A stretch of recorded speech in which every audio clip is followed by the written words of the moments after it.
What's good, my man in society? It is your host with the most, Shadow Loke, back at you with another video. Make sure you guys like, comment, and subscribe to the channel. It's absolutely free. That is how you help my channel get into the algorithm. Highly appreciate if you go ahead and do that. Now, I was chopping it up with one of my subscribers, right? And this subscriber happens to be Caucasian. And he says he doesn't understand why the Hispanics complain, whine, bitch, right, about this injustice right here, how they have it rough when they don't have it rough. They never had it rough, that there was never no injustice, that the United States has always gave and gave and gave and gave to the Hispanics and got in the middle finger in return, right? And to that, I'll say it's sad when people don't know their history, right, in claiming that the Hispanics never had it rough, because when we talk about history, right, and back then, right, the darker times, right, like from, let's just say the 1800s, right, like heading into the 1900s, right, for raza and blacks was rough. Blacks were not the only ones getting lynched or had to sit behind the bus or couldn't be in the same class as these individuals or couldn't eat in the same restaurant. That applied to all these minorities, including raza, right? So the same treatment that the blacks got, the raza got as well, right? That they weren't like seen like higher. They were all seen the same, right? And just like the blacks have experienced their,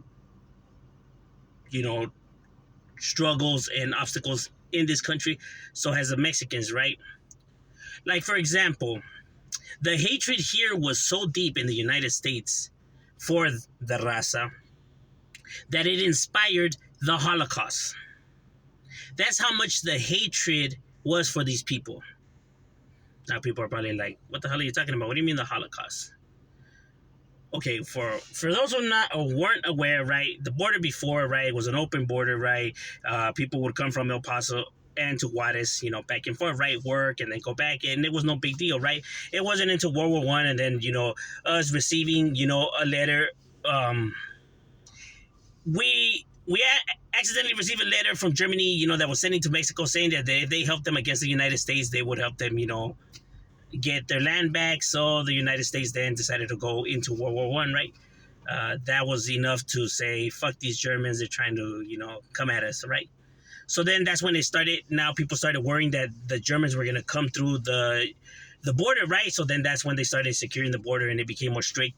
And that's when you seen a whole lot of hatred being happening, right? Like the Mexicans were getting mistreated. They were, the women were being sexually assaulted, right? Because they would have them stripped naked, right?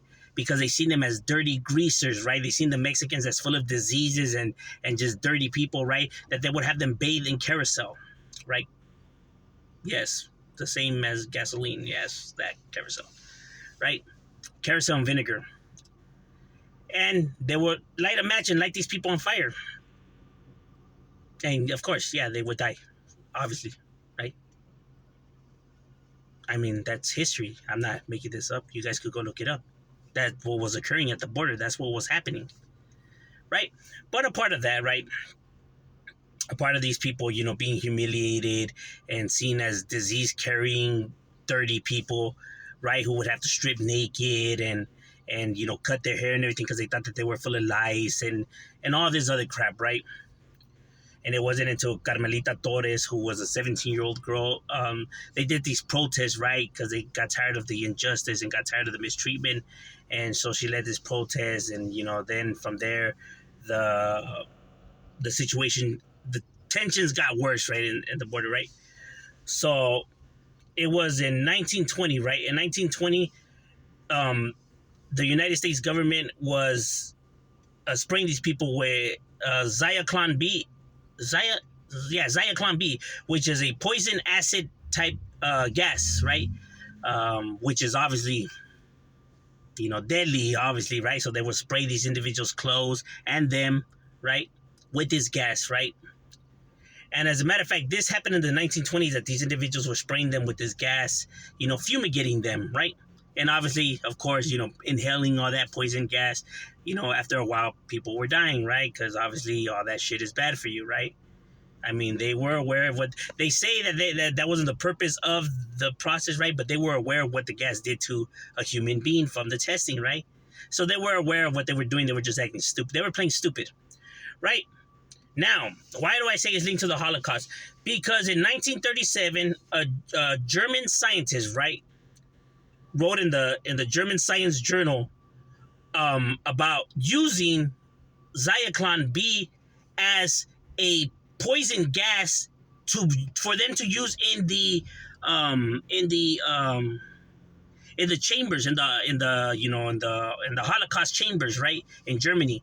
Um, he's the one that suggested this idea and used the example of the United States, including two pictures of the incidents in El Paso that the United States was doing in El Paso. He used two of those pictures as an example of how this chemical is perfect to get rid of people, pues, to get rid of pests that they don't want alive no more.